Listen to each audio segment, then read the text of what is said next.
So that definitely wasn't the longest countdown it should have been, because there's a lag on my end with my awful laptop. But we're here. We made it. Um, I am joined by our usual suspects, Nathan, Tony, and Parm. And Tony and Parm had quite the day. So Nathan, no offense, I don't know what kind of day you had, but I really appreciate Tony and Parm taking the time after the adventure that they went through. Uh, we might be joined by Jason. We're definitely going to be joined by Matt, but he's running late because he has like kids or something, which is really inconvenient and rude, quite honestly. So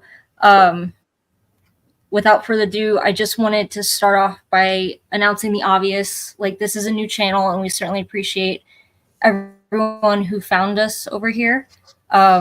And we appreciate all the feedback we've gotten so far with some of the videos we've posted. And believe it or not, there's videos that are like years old that people are watching. I don't know whether to be like proud or embarrassed that that's a thing. I hope people are just playing them while they're like doing their dishes or something to like drown out their spouses. I don't know, but we really appreciate it. And yeah, that was my thank you for coming to my TED Talk. That was my spiel. Let's start with Tony. How are you doing? And maybe give us an idea of what your day's been like today. Well, hi CC. Thanks for inviting us back on again. Good to see you again. I've literally, I think me and Palm have just walked through the door after. It's been quite a long day. We went down to see Guy and Lee at Archivex, and we both picked up a model each, which was the Bill George Y-Wing. They'd done a small run of, I think it was 8 or 10.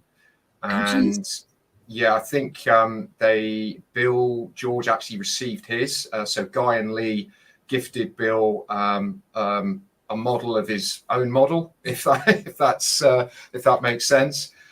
So people that are sort of tuned into Archivex Facebook group may have seen those posts go up yesterday.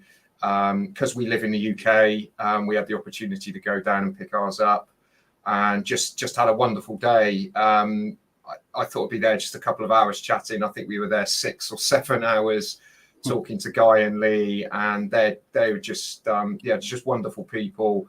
I'm very tired, so it's gonna probably come out in gobbledygook this, but the model itself is wonderful. They've spent years recreating it with some of Bill's help as well and guidance. But the job Guy and Lee have done is just it's just incredible. Very lucky that me and Palm could get on the run. We actually went down last year and picked up the Bausch maquette from Lee, and we were lucky enough to see the paint master for the BGY then when Guy was just basically prepping it, and to see. We saw a couple of them there and the original paint master, and it's just incredible, and it's absolutely huge as well. And as you know, my room is tiny, so it's been quite an event trying to get it in here. But yeah, it was really a wonderful day, and they're just fantastic guys. They really are.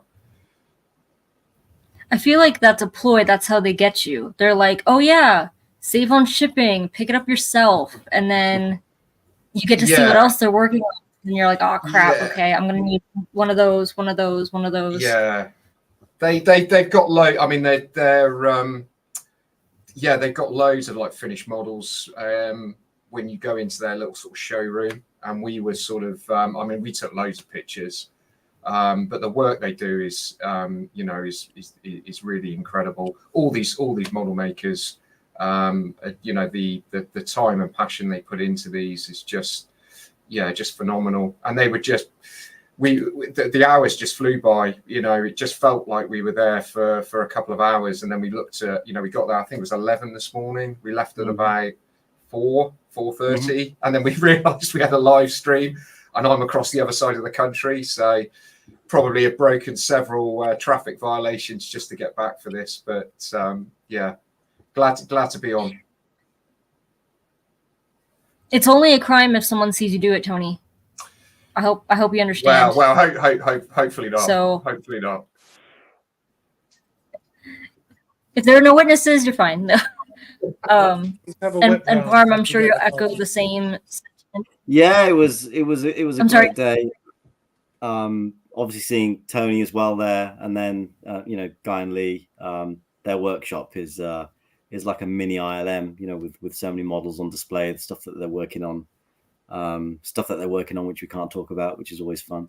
But yeah, just to echo what Tony said, it's an incredible model that we're very lucky to have picked it up. And what was nice was that while we were there, Guy received a lovely message from Bill, who was basically blown away by the model he'd received and how accurate it was and how close it was to the model he originally built. And you know, for those who don't know, the reason he doesn't have his is because George Lucas essentially bought it off him to put in the archives. And it's a model that's toured the world. In the infamous picture with George Lucas amongst all the models, it's the Y-wing that sits right behind his left or right shoulder. I'm dyslexic there, so I can't remember which shoulder it is. But so it's a pretty iconic model, but it's one that people forget about because most people think of the Y-wings as they were in A New Hope.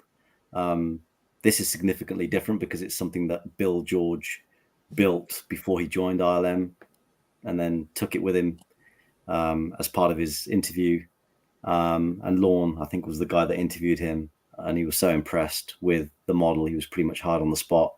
And that model eventually became the hero Y-wing for Return of the Jedi. So there's a great backstory to that particular model, and I'm probably not doing it much justice. But again, like Tony said, you know, we talked a lot about how they identified some of the more obscure parts that made up the model, particularly the pilot and the cockpit, and it was quite interesting to hear the stories behind that. So yeah, really fun day. Raced back because my wife actually went with me, not to see the model because that really isn't what she was there for, but she's got some relatives in that area, so I dropped her off there, and then came and met Tony. But so I had to go pick her back up, and then we headed home. Did she scrutinize the size of the box? No, not really. I think she'll do that tomorrow. Once she slept on it. Yeah. That sounds incredible. And like we were talking backstage that I don't know if there's not really. I don't think there's any better seal of approval from the actual creator than Bill himself. Yeah, absolutely. And I think you know, Guy and Lee basically stated that as well. You know, to get that echo of approval in such emotional terms was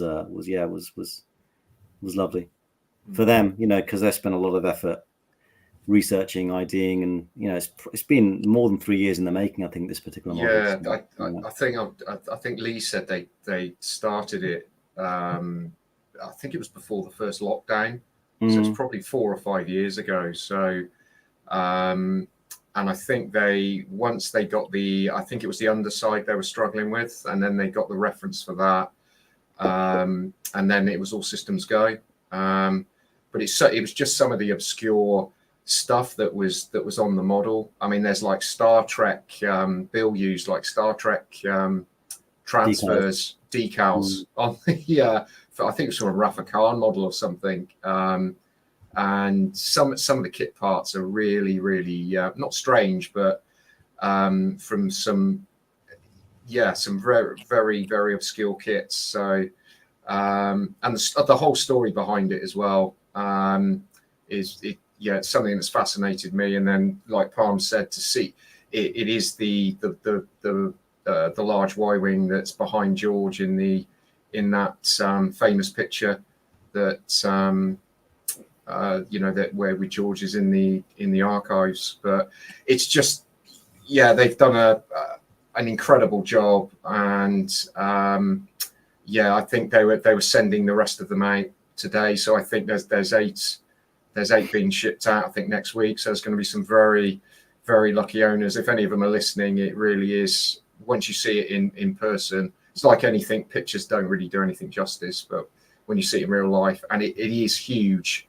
It is actually, I think they had, he had a nice and Y-wing there, didn't he, Palm? And I think Guy sort of showed us the difference between the two, and Bill's Y-wing is not substantially, but it is bigger. So definitely easier. Yeah. But yeah, you need some real estate for it, which I'm lacking now. I'm at critical mass now. literally. Yeah.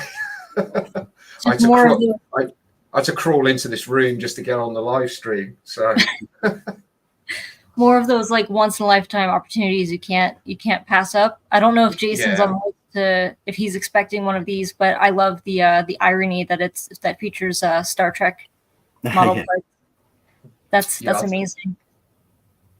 They had to destroy. It was just one small sacrifice to create the Star Wars universe. It's awesome. Jason, I don't know if you could. Oh no, I can hear you guys. Okay. Anything to add? I'm not sure. I came in a little late. I'm not sure where you guys started off, but not on that. No, I mean I do know. I could be incorrect. Wasn't that the Y-wing that Bill built in order to basically secure his job at Island, right? I think he used like bare bones references. Yeah, I find that interesting. I like that idea of it, but no, overall, absolutely beautiful piece.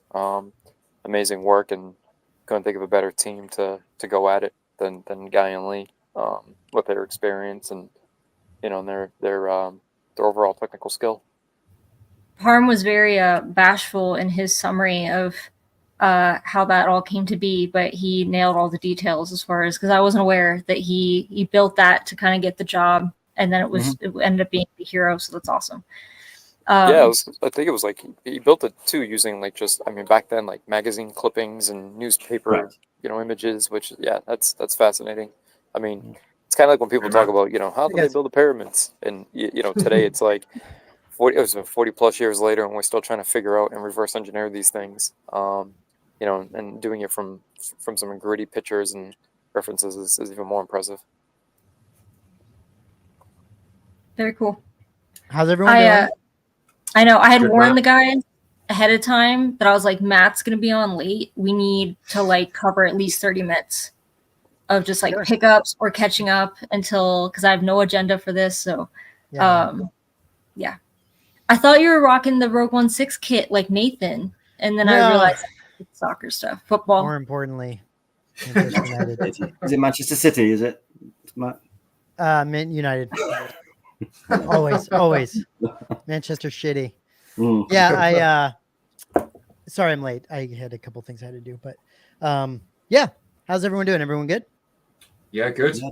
Great to be back on. Good to see you guys. Good to see you. Nathan, always looking good with that freaking Rogue One 6 gear, bro. Like, look at you, dude. Just rocking that shit. Days, but committed. He's just so sad about how many dollars are just exploding out of his wallet recently from Hot Toys making all the stuff they're making. Holy shit. Yes. Dude, you put up that pre-order post of all your pre-orders, and I was like, oh my gosh. I did it, and I was like, I'm going to get so much stick for this. I bet that's not all of them. I bet you've got a few lurking. What he told us about? They are all of them. I mean, some are technically not officially pre-ordered, but they're on the to be pre-ordered list. And then there are some that are maybes, but judging by my cabinets now, I haven't got much room. Basically, they need to stop with Star Wars shows, and then I'll be fine. Just completely stop. Yeah, because I'll be okay as long as they don't release any more. Yeah, I was gonna say, like, I just don't understand where you're gonna put all that shit. That's so much crap. Luckily, so much. Luckily, some of the ones that are coming out fit into my existing sort of diorama scenes. Yeah. So they would just slot in, or some of them are replacements. So like I've got the Sideshow Grievous, so I'm just going to replace like that Grievous with the Hot Toys one, and then the same, like the new Anakin is going to replace the old Anakin and stuff like that. So they're not all like going to stay. There's going to be a little bit of switching out. Yeah. Crazy. Honestly, I loved seeing everyone's pre-orders, but yours I thought was really refreshing because holy shit, does like Regal Robot and RS have a lot of our money. Yeah, they do. Like it Mhm. seemed like some of us just had like the Everybody same was the same. Yeah, the Yeah. bow. Yeah. Yeah, RS. Yep, the Bausch, the AT-AT, yeah. the Gamorrean, the Wampa. So it was nice to see like some breakup. Well, Cece, that's one of the reasons why we don't do that pre-order show. That I enjoy doing the top pre-order show. The problem is that everybody has the same you're talking about the same shit over and over again. So it's like, yeah, it's kind of a tough situation. But yeah, are we talking about any pickups or what? What are we going through? So Tony and Parm discussed the Y-wing, right? Mhm. And that they Yep. just picked up today, actually. Oh, wow. So they're proper knackered because it was a really long day with that. And other than that, we haven't discussed any pickups. How far did you guys have to go to pick that up? 2 hours for me. It's probably 3 hours for you, Tony, isn't it? Yes. Yeah. 6 hour round trip. So it's Where is it? Ironbridge. Ironbridge. Yeah, it's lovely. Yeah. Near Telford. Oh, okay, yeah. Shrewsbury kind of end. Yeah, beautiful part of the world. Not far from me. Honestly, anything's far in your country. Like, geez, like I'm learning more and more. I'm being like indoctrinated into your culture that like any distance of like 2 hours, 3 hours, like that's you're getting a hotel, you're staying the night. No one's moving. Yeah. It's true. We do start considering it once the kind of the round trip is like, more than 5 hours. It's like, nope, let's stay over. Yeah. Well, at least you can drive or take a train. Like we have to fly. Yeah. If it's anywhere. But the driving here just grinds you down. The motorways. The roads are awful. People are mad on the roads. My friend has a 4-hour commute, 2 hours to work, 2 hours back. Jeez. Every day. Wow. Yeah. So I mean I don't job. recommend that either, but it's Working remote. The wrong job. Yeah. Jeez. Yeah. honestly at that point. But and I don't think I have any like big Star Scott's Wars. saying he drove from LA to San Diego every It's the day. only Americans Wow. like It's in I stubborn. didn't realize it was that far. Or is that This is a nightmare. This is a nightmare drive. I've had to do this many times for different shoots and stuff. It's a nightmare. Is that rush hour timing? Do you have to go- Yeah, it depends on when you go, right? If you have to be up in LA at like 8 or 9 in the morning, let's say, you have to leave at like 5. Like you can't just, you've got to get up there, either get up there a little bit earlier, or you just got to get up hoping you hit the traffic at the right time to get to where you're going. And then coming back is the same way. It's like you either sit in traffic, for 4 hours or something like that, or you wait until after like 7 or 8 to come back. Is the bottleneck literally as you enter LA? And no, there's just pockets of traffic all the way up, but LA is such a cesspool, dude. I can't stand it. I freaking hate LA. I really do. It's horrible. It's a horrible place. And there's just so many people that live there that it's like you just can't go anywhere. Like there's times where we needed, we've been on a shoot here and there, we've needed something, and we're like, oh, this store's like, this store's like, 2 miles away, and they're like, yeah, you can't go there. Like that's going to take you 2 hours. And it's like, what's the public transport system like in there? Do people use it? Do people use the metro system? Or it's not really any good. There's a train that goes up there, so you can take a train up there, but that's still a decent amount of time. And people do it though. People take the train. It's like the coastline or whatever they call it, and it's actually a really pretty train ride. But I don't know. You have to have the right, like the right place you're working to make that work, right? So otherwise the transit system, all that stuff's not great. I don't think there's like a part of the country where it has a great public transport system, or if they do, it's too expensive. Like people can't. So like Denver has like a train system. We don't have anything like a metro. Right. And it's like it's so delayed. They don't have staffing. It's dangerous. Like you don't know who's going to be on it. And it's like it's easier to, even if you're stuck in traffic, it's much easier to drive. Yeah, I'm pretty sure that like when you get into LA, I think I've never been on them, but doesn't LA have a subway somewhere? I think it does. I could be wrong, but I thought it I was looking into LA just to kind of get an idea of how people travel around if they want to use public transport. There is a metro system, Right. but it's unclear how good. Yeah, it is. I've never been on it. Use it. Yeah. It's a nightmare. LA is just a freaking shit show. I can't stand it. That's why a lot of people live outside of, there's a lot of people who live outside of LA and just travel into LA when they need to. It's a freaking horrible place to live. But there's so much work there. There's so many like entertainment jobs and all that kind of stuff. Sure. Some people just don't have a choice. They have to live there. Right. So it is what it is. I mean, for if we're talking about pickups or anything, I don't think I picked up. I did get my He-Man on Battlecat statue, which is not Star Wars related, but I did get that. That's kind Oh wow! What do you think of it, Matt? It's amazing. Yeah, you like it? Yeah, it's really nice. Oh, cool. It's really killer, and I'm excited for the other one, the Skeletor on Panther that's gonna flank it. Awesome. Yeah, it's great. No, I'm glad I kind of switched things up a little bit. It's nice to have some color in the room. Have you moved sort of because you had your Return of the Jedi stuff on that side, didn't you? Have you moved that? I moved it to the top of this shelf. Okay, yeah. I've still got I still got top of the shelf areas. The problem is there's no lights up there, so it kind of feels like things are out of the way when they're on this top shelf, but they're not really. They're just on the top shelf. I just don't have a. I use these lights as my lights because I just don't feel the need to get a proper overhead light. And then I just haven't put anything up there. So I need to. Could you do like the little? I plan on getting them if I need them. I haven't decided exactly like where they would go, but the little like Amazon spotlights that would just go up. Yeah, those helmets really well and stuff too. Yeah.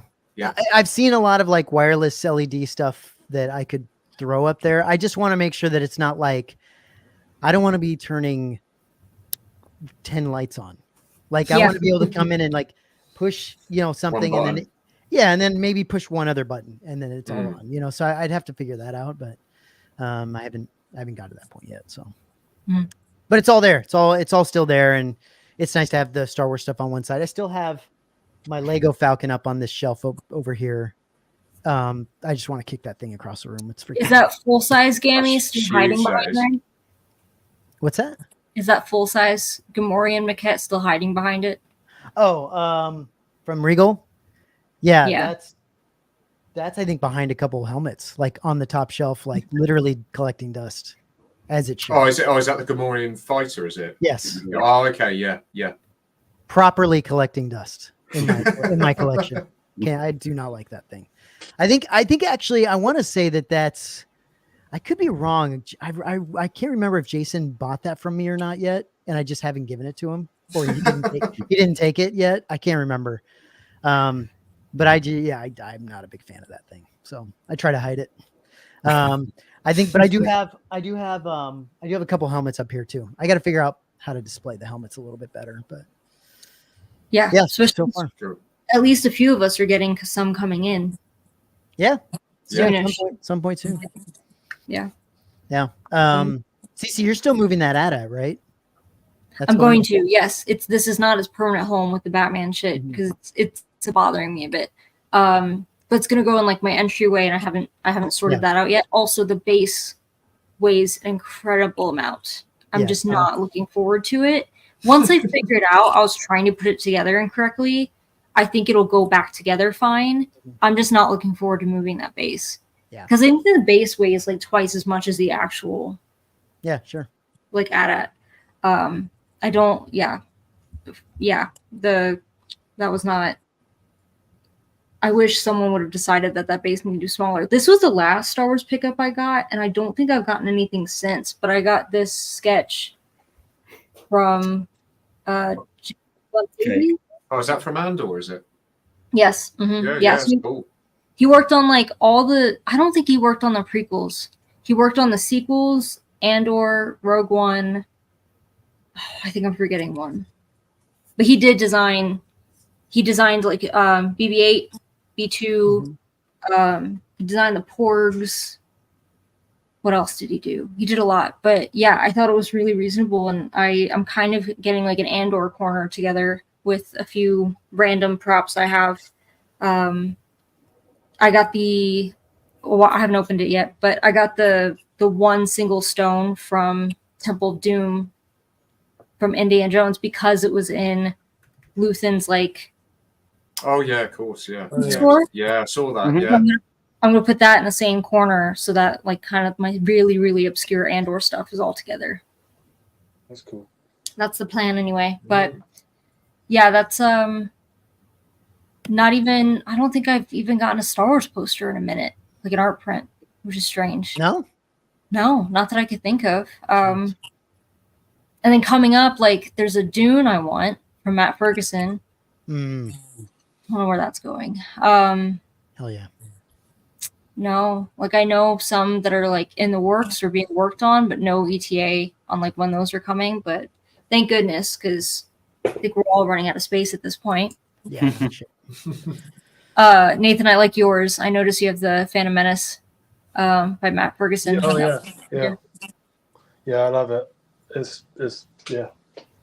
I was very happy to get that one in, and I hope he does one for the Revenge of the Sith anniversary next year. Yeah, pretty cool. Are you- Hopefully. Are any of you guys going to any of you guys thinking of going to Celebration? No. That's a long No. ass No. freaking I'd love long to. way. Yeah. It's a long trip, and other than meeting everybody last Celebration, I was pretty disappointed with Celebration as it was, with what they were showing, and Yeah. I wouldn't spend all that money. If it was 10, 15 years ago when it was less Disney and more original and prequel stuff, I should say, it would have been more appealing. But going all that way for something that's probably not going to be that great. Yeah, and honestly, we even in Anaheim when we went, it wasn't like it was okay. It wasn't that amazing. The crowd seemed better with Anaheim as far as the space goes, because I know a few people I know were complaining a lot about how it seemed like it was really at capacity in London as far as being able to walk around and like go More between than- different areas. I've been to conventions there before, and it's like it's obviously Celebration is next level, but yeah, they definitely but there was kind of space that they could have used, in my opinion, better, and they just put everything into the one corridor, and then so no one could actually walk into it. I thought walking past the waste bins as you went in was quite a nice. Oh touch. yeah, the Yeah, dumpsters. exactly. Sort of the aroma of Tatooine. I think they were trying to go for, wasn't it? But it's just, yeah, it was just, yeah. I don't think. I think it would be better suited in. We got the exhibition centre in Birmingham, which is the centre of the country. It's far bigger. You'd get more people going, and yeah, I just, yeah, it's really awkward to get to. Even in the UK, it's just really awkward to get to. The 2027 one, wherever that'll be, might be something I consider, because that'll obviously be the. We don't know yet. We don't know No, yet. I don't think they've announced it. I suspect they'll announce it once they're done with Japan. Yeah. Or I wonder if they would skip a year again, because I don't know if they would, because they did Anaheim and London back to back, which murdered our wallets. But it was like I knew more people going into London than I did even in Anaheim, which is crazy to think about. So I think I agree that was the highlight of London. At least I am going to Japan, but it's more of like the fact that it's in Japan is just an excuse, because my family and I have been wanting to go to Japan anyway. Yeah, I'd love to go to Japan, but I don't think I want to go at the same time of Celebration. I'd rather spend time exploring Japan. Yeah, I think my mom actually might spend a week just by herself after the celebration's over, after my sister and I have been there for a few days. Like it's a shame, because it seems, at least we went in 2016, like once you're there, everything seems really reasonable. Food, souvenirs, even Disneyland tickets are the cheapest in the world at that park. It's just the airfare, and I don't blame anyone. Like I'm still dealing with sticker shock with just the airfare, and my flight's direct. So, well, and we just, Cece and I just got Comic-Con tickets today too for next year. Yeah. All right. How much? So, Honestly, so I literally had to send a screenshot to my mom because right before we went this year, she sent me a screenshot she found online from an article that was saying that like the average Comic-Con tickets were like $1,300, and I was like, Mom, no. Like I was raised correctly. Those are aftermarket prices from people who didn't buy tickets when they were available. So I sent her a screenshot because I bought like I think it was 4 or 5 day pass for one of my friends, and I'm like, it's like $370 if you want to go absolutely every single day. Every day. I got a 1 day ticket. I think it was $80. So it's not terrible. But they said Do they sell out? Like, are the tickets sold out? Because you got them early this morning and they sold out, or do they not sell out? They do it in like 2 waves. So, and this is also the earliest they've ever done it because it feels like we're literally really just early. So they'll do returning registrations. So people who had tickets this year and are returning, so you get to buy yours early.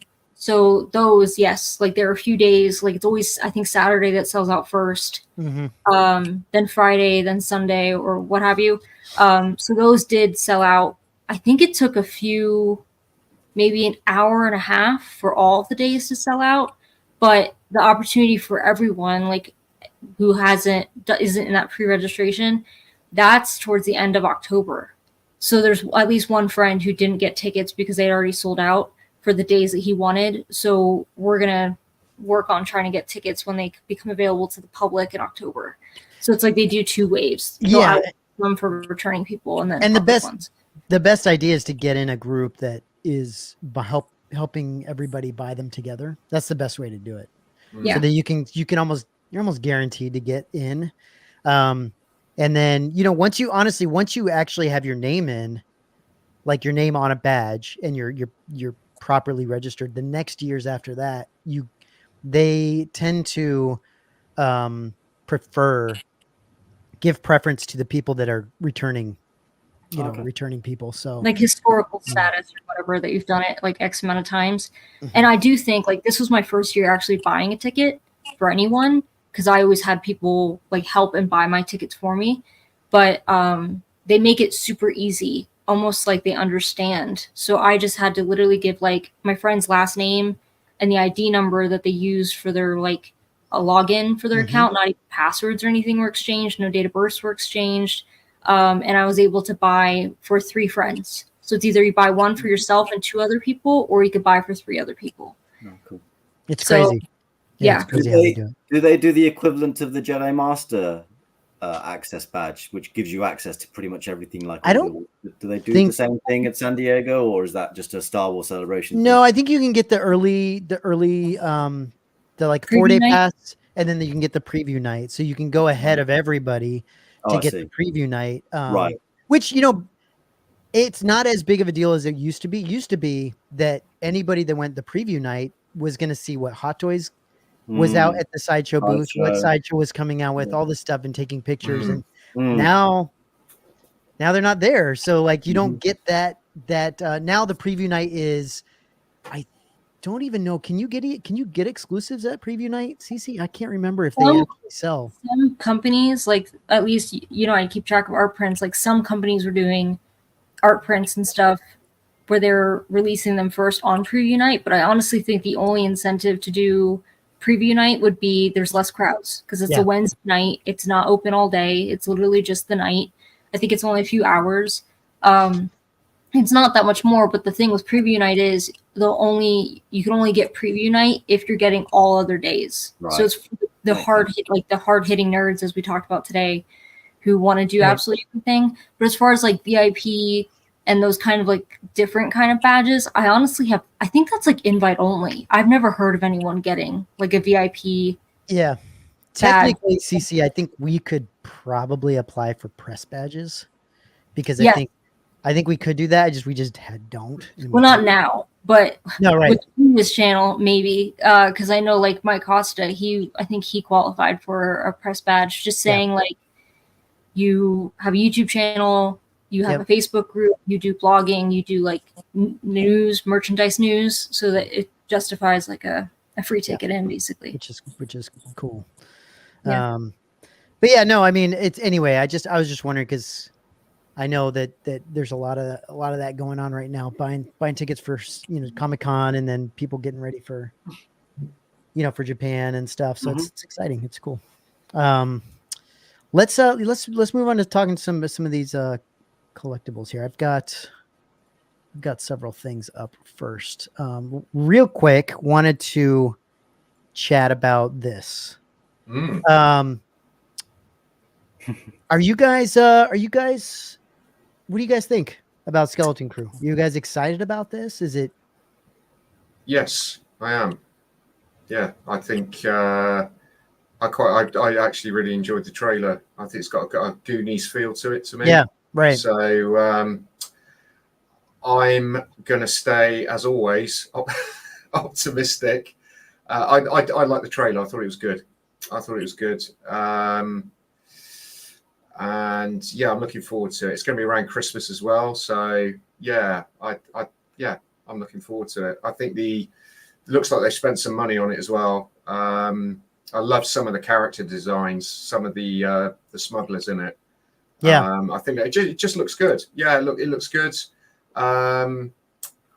Something different as well. But I hope it's got that. I hope it is got that Goonies vibe. That's what they're selling it to us on. So.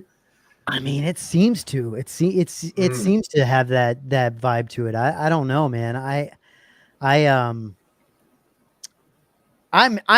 pumped for this. I really am. I can understand, that maybe some people think it's going to be a little too like childish or whatever. Whatever. I love the Goonies. I love the ET vibe of movies. Everyone's on a bicycle or some shit like that. Like riding around, and it's just from a. It's interesting to see Star Wars from a child's perspective. The idea is fascinating. The idea that do we know when the timeline is for this? Oh, it's sure. I don't. Is it? Oh god, is it just? I think they were saying. I think Luke's around. I think it is around the OT. Okay. So I think I think it is around the OT. Because I think it's fascinating to me to see a perspective of the Empire and the battle and the war and all this stuff's going on, but you see it from a totally different perspective of like kids that are still going to school and having to deal with like normal life, right? It's super interesting. It's 5 years after Return of the Jedi. Yes, okay, yes. I think it's Mando era. I'm pretty sure it's Mando era. Mando era. Yeah. Because okay. there was some talk about a crossover at some point with. With Mandalorian. I hope not. Yeah, I would. I could not. But who knows? Rather not be the case. This for me, this is something different. I've been, when I've been on the show before, I've given Disney quite a hard time with the shows. Sure. The trailer looks great, so I'm optimistic, and at least it is something different as well. And I thought the Acolyte was different. I said I wasn't a massive fan of that, but I thought it was interesting. It was just a shame it didn't. I think if that got a second season, I think that they just with that one, it went on too long. Yeah, I think they gambled on there definitely being a second season, and obviously the numbers weren't there, and Disney needs to make money. But that was a little bit of a shame, I think, because I thought that could have been interesting. This for me just looks great fun. So I'm really looking forward to it. I mean, I love Jude Law. Like, I think he's great. He's fantastic actor. Yeah. So I really think that this could be fun. You never know, I guess, but I mean, I don't know if you've seen the rumors, Matt. What Bob Iger is sort of saying, they're pulling back a lot now on the shows, aren't they? They're now going to concentrate. They're going to say it's like one show a year now, so we're going to get Andor next year, and that's it. Oh, interesting. And then I guess Ahsoka in 2026. That's good news for Nathan. Yeah. Yeah. So hot toys all you'll get a year off, Nath. But yeah, that's what I heard. That's what I heard on the makes sense. Yeah. But I hope that means they focus on movies. Isn't that the idea though? That they might focus a little less on some of these shows and actually do put a little more effort into some of the bigger films. We're doing the Mando.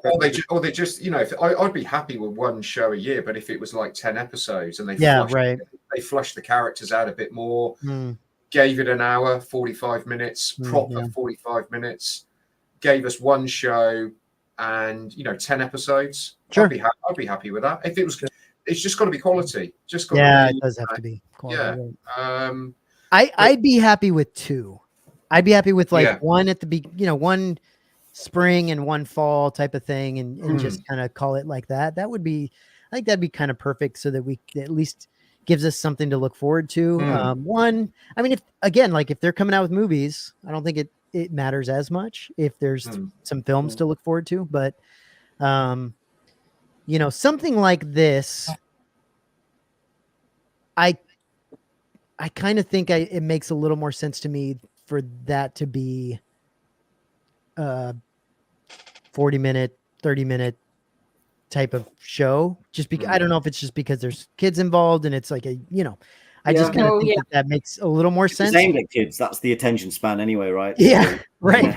So some of the other shows like Andor, I don't want to see a half-hour show. Like, give me Game of Thrones in Star Wars. Like, give me that like hour long, like really flush it out. Like, you know, so I don't know. Hopefully they hear that, but I don't know. I'm just very excited. Nathan, what do you think of this? Yeah, I mean, I'm with you guys. It's different, but it looks very like Goonies. Yeah, Stranger Things kind of. Obviously, I know there's some similar. It's just, you know, hopefully the kids aren't annoying.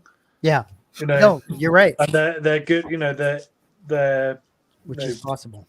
Different characters and not just your stereotypical kind of ragtag team of kids. Yeah. But yeah, it could be. And like I said about Jude Law, like most of the things he's been in has been good. So I think that's a pretty good. Because the thing is with the Acolyte, there was some good actors in there, but on the whole, there wasn't that sort of leading guy or girl in there. So whereas I think like Jude Law will do a lot of the heavy acting as such, and then you've got the kids to hopefully, you know, these could be the next kids of Stranger Things or the next. Well, and you're not wrong, Nathan. That like, I mean, look, you know, you get an episode 1 Anakin kid in something like this, it makes it for me unwatchable.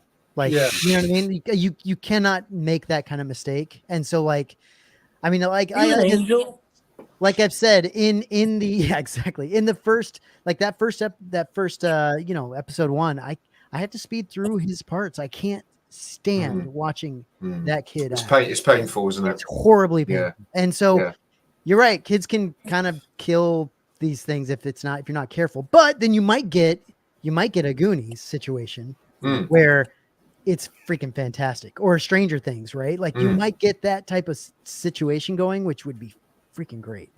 That's why I want to be really optimistic with it. I just, you know, that they've missed more than they've hit, in my opinion, with these TV shows. But this is something that, you know, completely different, and you've got to give them kudos for doing, you know, for trying this. Yeah, you know, I think it's great that you know that they are. At the end of the day, they've got to appeal to different demographics. So. It looks great though. I watched the trailer a few times, and I was really, you know, Disney knows how to cut a trailer. That's they do, the thing. Yeah, they really do. They really know how to cut a trailer. So I'm, you know, you can't get too sucked into it. But the world, you know, the world looks great. I love the fact they put a Wolfman in. Real old school nod to the Cantina, which George decided to cut both Wolfman out of the original trilogy. But so I'm glad that's in. It just looks really good. You get this little elephantitis kid here, which is cool. You know, like they got some. It's interesting. They've got some good little, like some good aliens and stuff throughout the. I get the idea, right? That these kids get lost in space essentially, and go on an adventure, blah blah blah, right? Like, but with Star Wars happening, or like with the actual like galaxy happening around them, it could be really fun. So we'll see. Kind of see where I mean, it's been in the can for quite a while, though, hasn't it? That was the only. There's been a little bit of not controversy, but not really much information coming out about it, and you just wonder whether it's another one of these shows where it's been it's had too many hands on it, and they've messed around with it. But from what we've seen, I'm really excited for it. So good. Yeah, can't wait. Good. Okay, killer. Yeah, the designs look amazing. I don't think you showed it, but like the one I posted in the group of like the Wolfman. The Wolfman, yeah, he's killing it already. Yep. It's got a Wolfman, yeah. Steve Urkel, like solid, done. What else do you need? Jude Law, like I hope it's good. I'm cautiously optimistic. I think like everyone. Yeah, and then we got the little Lobot kid. You know, there's some good callbacks, like some good things that they're kind of bringing in, and hopefully Jude Law is in it a lot. Like hopefully he's not in it just like a couple seconds. Carrie Ann Moss, you know, where we sort of they're leading with her, and then exactly. Oh, I think I'm hoping he's in it for. He's the mentor, I guess. I'm guessing. But yeah, right. I heard he's going to be a bit. I don't know how true this is, but it might be a bit like a Fagin kind of Oliver Twist, like gang kind of thing. Is it? Do you think is he a Jedi or is he a smuggler or gangster? Well, I think he's Force sensitive, but I don't know if he's a Jedi or not. Well, the timing is interesting. If it's after Return of the Jedi, then you could see him being a smuggler of some kind, right? Yeah. Like, what is he? You know, what's he going to do otherwise? Like, I don't know. You know, I don't know. Anyway, it's. I'm looking forward to it. I'm excited. Let's move on real quick to. I don't know if we talked fully about this. I know it was like just announced last time we did this, and I don't know if we actually fully gave it. Yeah, I think it had just been announced. I can't remember if they'd released like a ton of pictures, but saw your spotlight video on it the other day. They're really good. They're really good. Yeah, no, thank you. Enjoyed those. Yeah, no, we're trying to do more stuff on stuff, you know, products and things coming out. Just because I think it's fun to just chat, and even in a small video, you know, about some of these stuff, some of the stuff that we're excited about. So, but yeah, I mean, ultimately, I think Cece in that spotlight was mentioning that she really liked.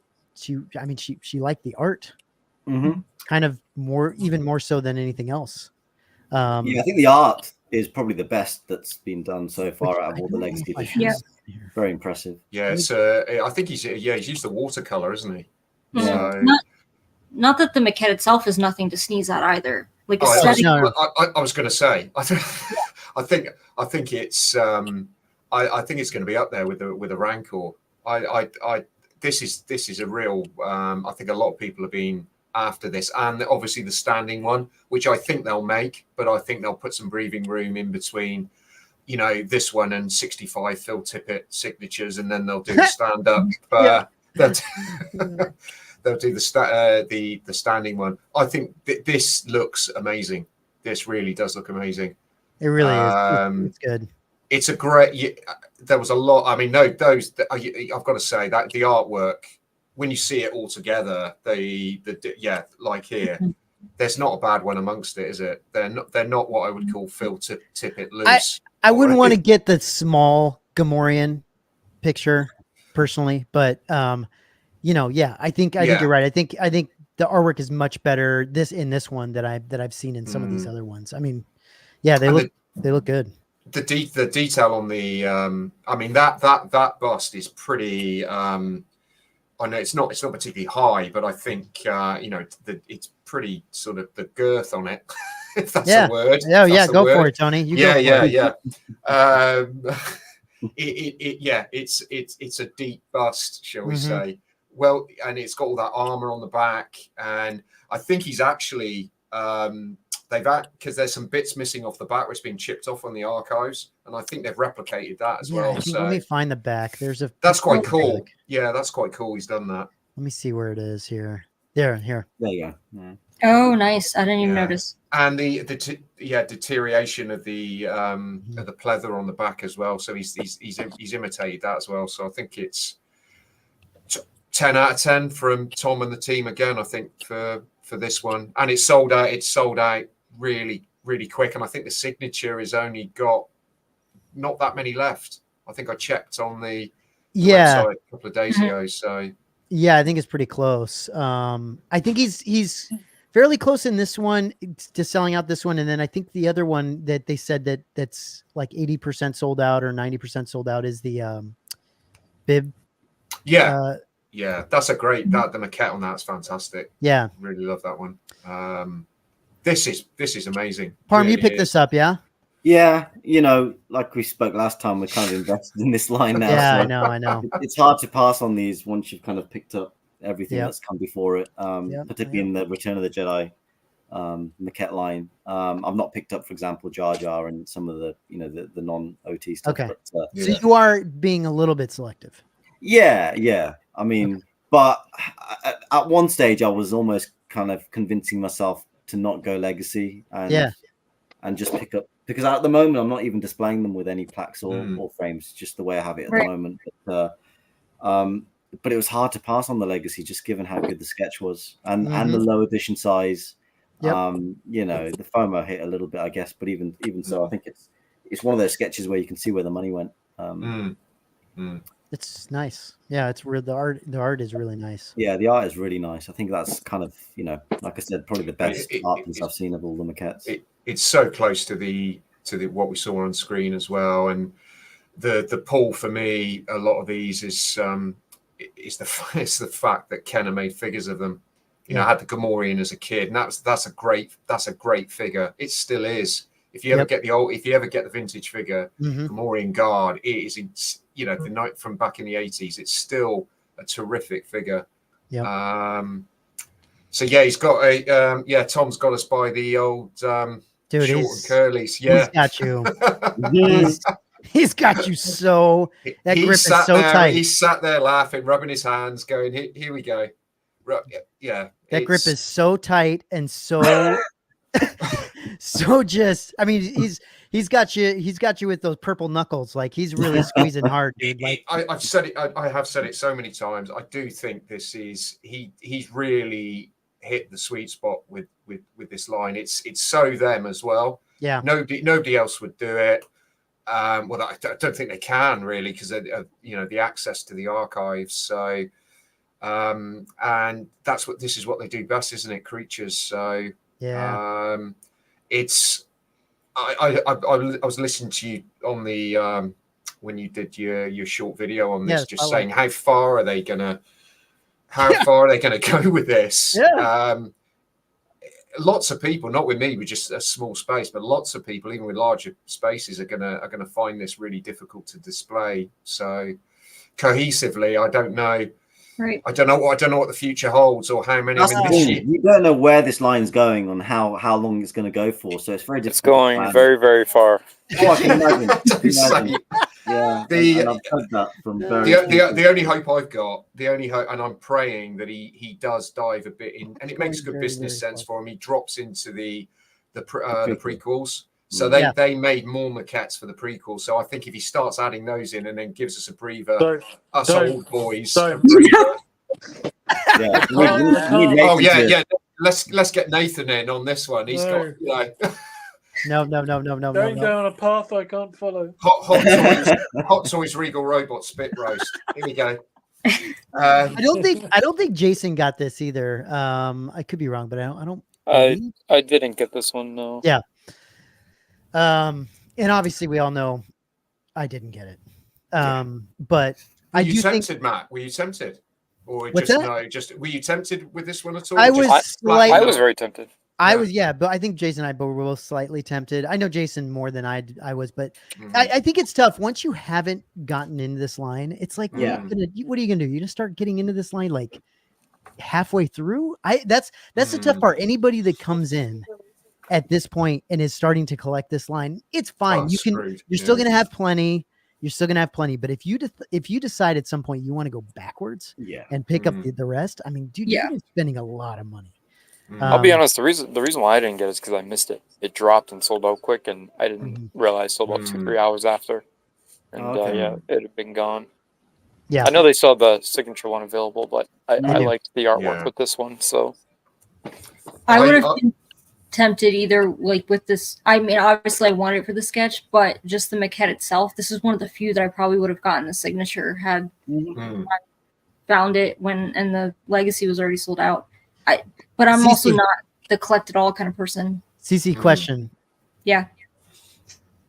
If they sold the maquette separately from the signature and the art piece, Yeah. would you just get the signature art? Is that even something that you would go for? I don't know if that they would be able to offer something like that, but absolutely, if they offered like art that you could buy separately from the maquette, because we've talked about like, I sound like a broken record. I don't like signature plaques. I don't like how they look. I don't really give a shit about signatures, to be honest. Like regardless of who's signing it, I don't care if my stuff is signed. The art is what, if they offered like that Jar Jar sketch, I probably would have gotten the sketch. Yeah, but not the sketch for the maquette. But I think it's the whole purpose is like it has to be a package deal. But yeah, because that's hard to get otherwise. Like talk about trying to go backwards. You're talking like auctions for original art with these artists. Well, that's I mean, the original, getting the artwork. I mean, like Ken Ralston's art as well is not readily available, but if that's why I think it would be, there is some value to getting, something from say Ken or even Dave Carson. I don't recall his art. I don't recall him ever doing any art that's gone on Prop Store or anything. So I think that is a pull for people that like CC that are heavily into the art, and there is she's got a few of the prop and maquette pieces as well. But my concern is how they're going to spread, because Phil did so many of these. And I know we laugh about it every time, but it's gonna come up where. I mean, I don't know how many he's done, but I think 60% of them. He's done all the heavy hitters, hasn't he? So, how are they going to space that out? What's that going to look like in the next 12 months? Right. And when he's got carpal tunnel, he can't sign anymore, like because of a lot of signatures, Matt. It's a lot of signatures. I mean, dude. it's like he's going to be doing 30,000 Phil tickets. It's crazy. But it's testament to what he did. But I'm just thinking, how can they? Because people could just start to get tired. Yeah, and that's where I wonder if he will, because Tom was quite. I think he asked the Facebook group whether they should do a legacy bib, and I think people voted for it rather than him saying he was going to do it. I'm just wondering if he'll switch it up for Phil.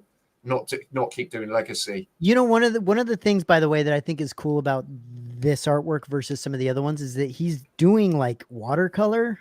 Yes. With these. Yeah. Which is interesting. Some of them have just been sketches, which is fine. Like I don't know how that. It's a painting, isn't it? This essentially, yeah. It's a tiny little painting, and it's cool. Like it does incredible, isn't it? Yeah, it's pretty. It gives a lot of color to it, and it's kind of adds a little something to the piece for sure. Versus some of the other ones I've seen, it doesn't really add a lot to it. It kind of is what it is, but I think I just love this line. I mean, I don't want to criticize it really. I mean, we're having a joke about Phil, but ultimately the line is amazing. I just hope I can stay in it. And because some of these ones that are coming up are going to be expensive. I think they're doing a font man, aren't they? Which is it's 15, 16 inches high. I think so that's huge. So prices are going to go up on these things a little bit. Yeah, I think so. But it's like I said, it's a fantastic line. Love it. Absolutely love it. Good, man. Well, that's good. Well, To be good. fair, I was just looking at the Klaatu, those sketches were quite detailed by comparison. Really nice. Yeah, really Oh, cool. yeah. Mhm. Yeah, Yeah, they're that's great.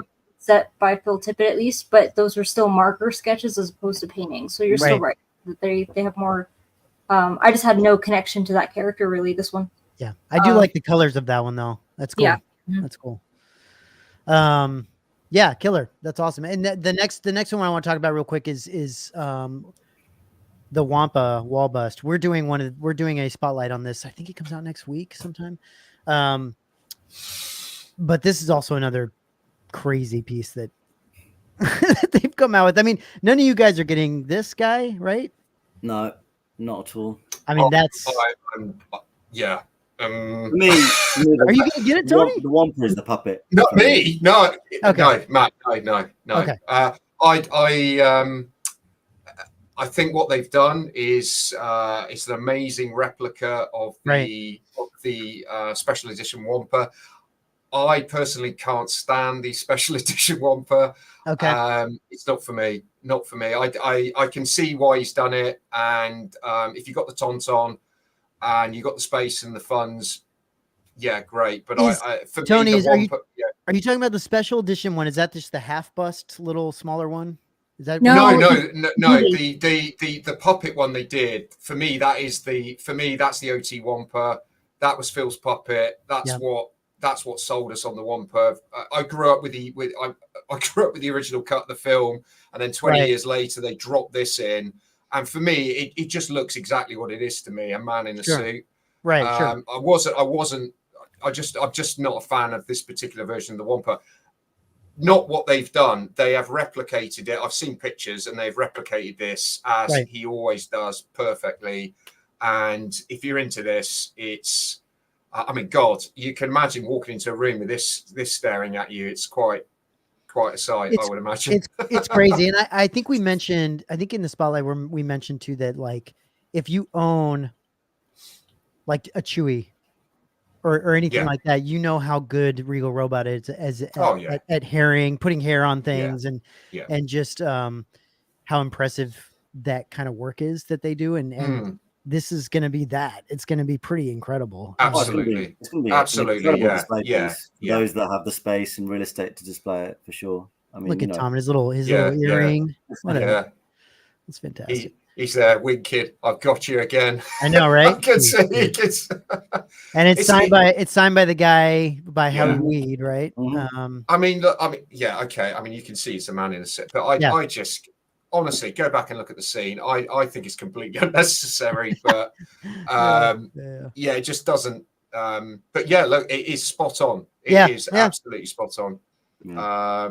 And I think one of the things we made fun of in this thing was this is an incredible picture right here. Yeah, that is. Yeah, that really. You can see the detail in the hair and all the is just how. You guys have this. You guys have this one, yeah. Yeah, Tom's got it. Yeah, I mean that puppet is that's incredible. What they've done there, absolutely. I mean, it's great. They're giving you both options.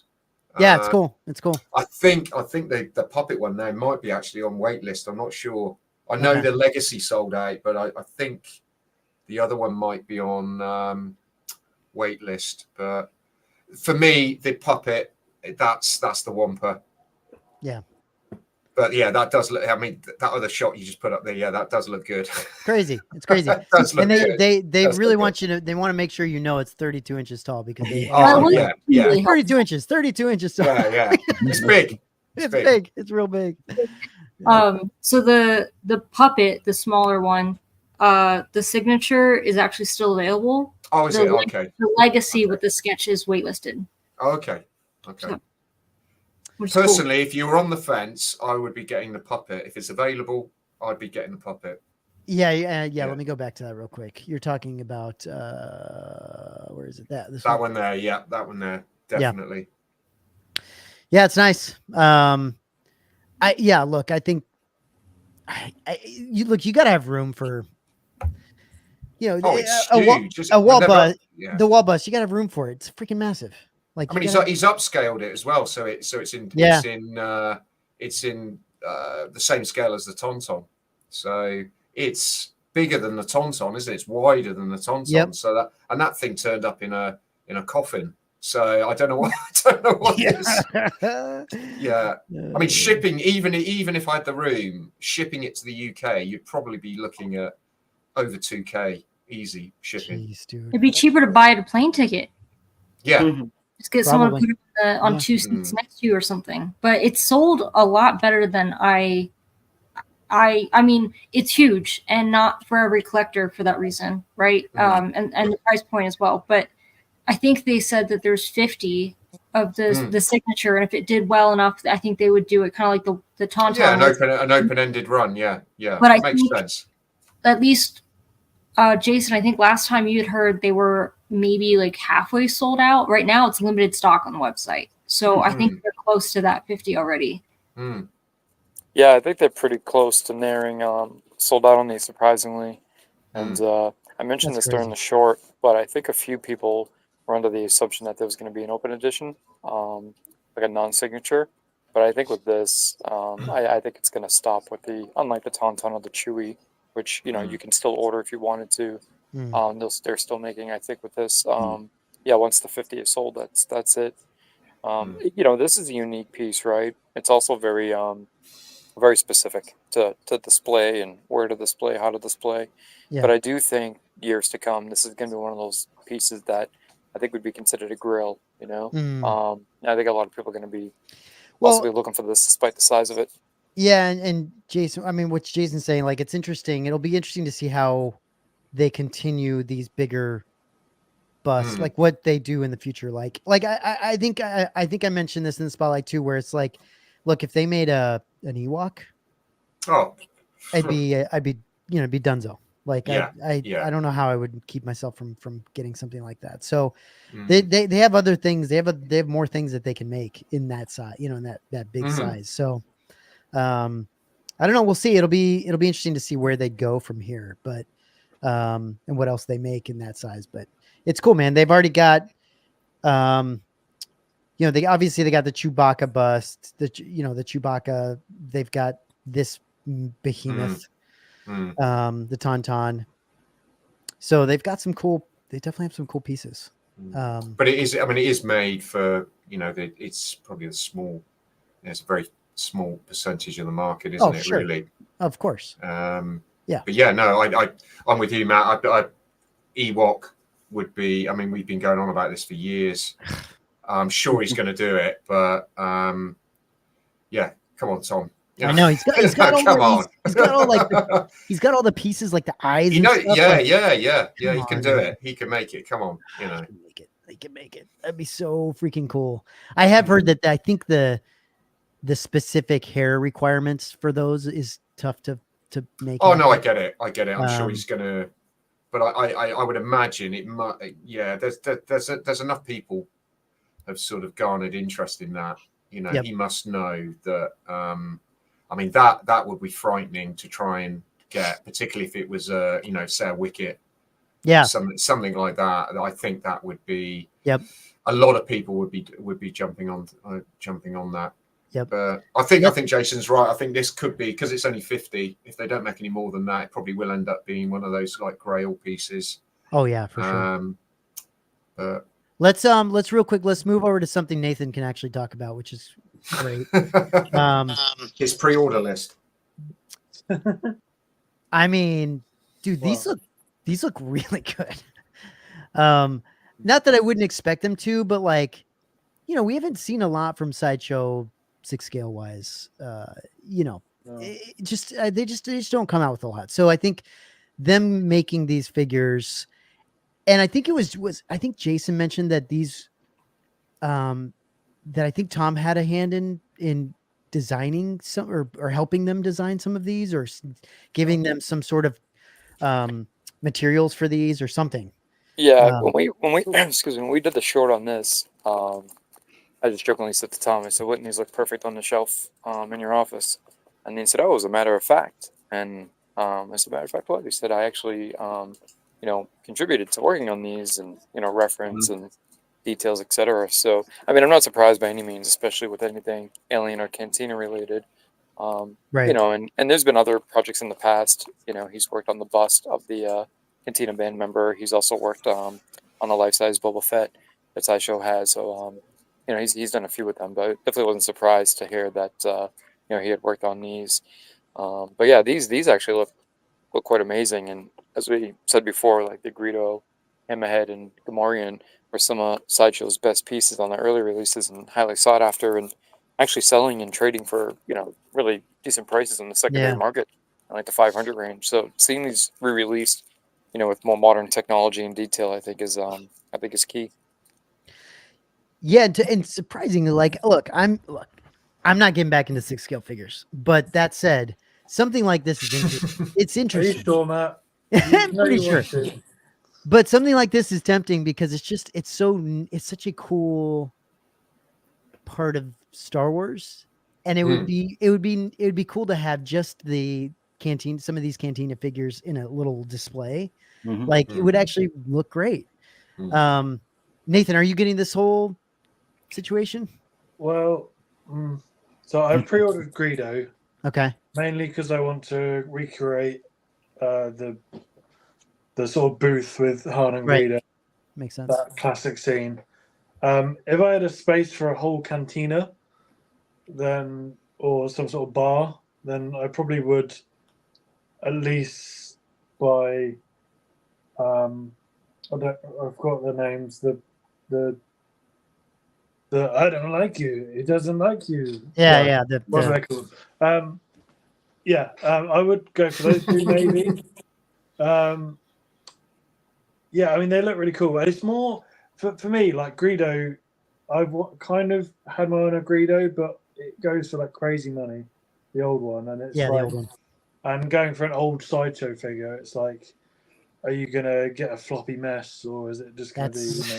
That's So- always a problem. That's the So- major problem. I think that's the bit always been the big worry with Sideshow Yeah. figures, isn't it? The bodies on them just floppy, pretty, yeah. which I hope that they can actually maybe do better with these, I guess, with the bodies. But for me, it's more like because they've already teased some more. And it's like, okay, so this could be a whole big line, and they could do all these.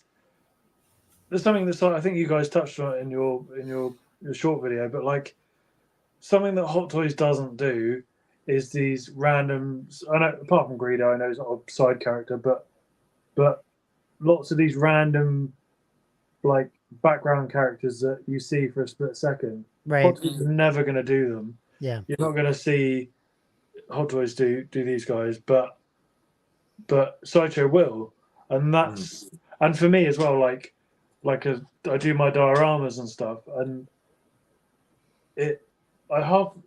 some of these figures I just buy because they go with the scene, not because I have a link to the character or I need 50 stormtroopers, but it goes with the scene, and that's what I kind of like about for sure about this, and you can Well, flesh. And Nathan, like one thing to talk about too is I mean, let's be honest, Sideshow kind of kills it with their aliens. Yeah. Like I don't think they've had the best Star Wars luck with, you know, maybe Luke or Leia or Han or some of these, you know, like human beings, you know, that you'd think they'd want to nail, but they're aliens. They do a great job. I mean, The Snowspeeder Luke was very good though, wasn't it? Sideshow's Snowspeeder Luke with the helmet on. And they're getting I say that, but they're getting better. Like I think some of the newer statues they've got coming out, they're like the Mythos Obi-Wan is freaking ridiculously good. You'd hope they'd improve, right? I mean, over time you have to improve, and you've got to compete with the other 6-scale manufacturers, and exactly. In-Art are raising the game. They're pushing Hot Toys to up their game. True. So yeah, you'd hope that that kind of filters down to Sideshow up in their game as well. So I think the major issue with Sideshow 6-scale figures tends to be the underlying bodies. They've always done a good job with alien sculpts. The cut and sew is generally very good of their costumes. I've not really bought many Sideshow figures. I think the only one I did have was the Rogue One. Luke, Snowspeeder Luke. I mean, this line is tempting simply because of the nostalgia perspective, right? I mean, a lot of these were either vintage figures or from clearly the classic classic trilogy before the special editions made changes as well. So it'll be interesting to see how they sell. Because I think they did a timed limited edition, didn't they? Where some of these figures have some additional features. They did the thing that they do with almost everything, where they have like a sideshow like exclusive thing, or I don't know. Yeah. I can't. A blue milk cup with Greedo. That's right. Yeah. I mean, what idiot would pre-order that? Nathan, you son of a bitch. Yeah. I wanted the cup. He wants the cup. Holy the cup. shit! Because Look at it's part this of is the what he scene. got. I need him to hold the cup. There's milk in it. That's it. That's it. That's it. That is it. Holy shit. It's basically No. just a hand with a cup in it. No, the exclusive, Nath, is the cup signed by Phil Tippett. Yeah, That's what the exclusive. exactly. Oh my gosh! Holy shit! I'll tell you what. This reminds me very much of 10 years ago or 15 years ago when Sideshow were releasing. They did, I think Jason mentioned it actually on your short video a couple of days ago. The Gamorrean Guard is a classic 6-scale Sideshow figure. Hammerhead was another one. The original Greedo was going for quite a lot of money. And yeah, I agree with Palm. I think Sideshow really does. This could be a really nice, good niche for them, because I think they're going to dive into the Return of the Jedi line as well.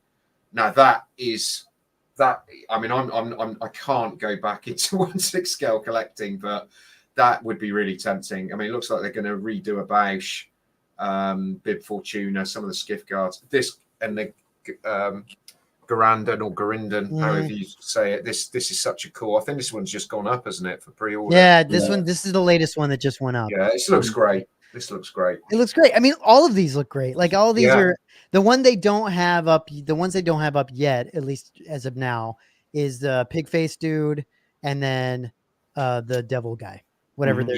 Yeah. So yeah, I think they're all these guys. I think they just look great. And I think didn't they show a shot of when they first announced these, where like the whole line of them, but then they have a whole nother line of like other pictures behind them. Yeah, they have some of the Jabba denizens, right? Yeah, it's crazy. Jedi ones. It's going to be great seeing. Sorry, Nathan. No, I'm just saying, like they've got. Yeah, I think like someone like they did with this photo. It was like someone upped the focus or whatever on the picture, and it sort of semi-revealed who they were, and I think it was Bib Fortuna and lots of the skiff guards and more like Jabba's That's so cool. Jedi, Return of the Jedi stuff. Yeah, which is cool.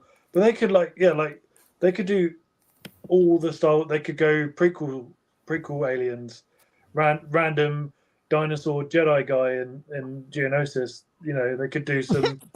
They could do some Geonosians. They could do some random Kaminoans or something like that. Just like, dude, if they start going deep and doing like Trade Federation people, that's when it's like, guys, Stop. We've gone too far. This is getting out of hand.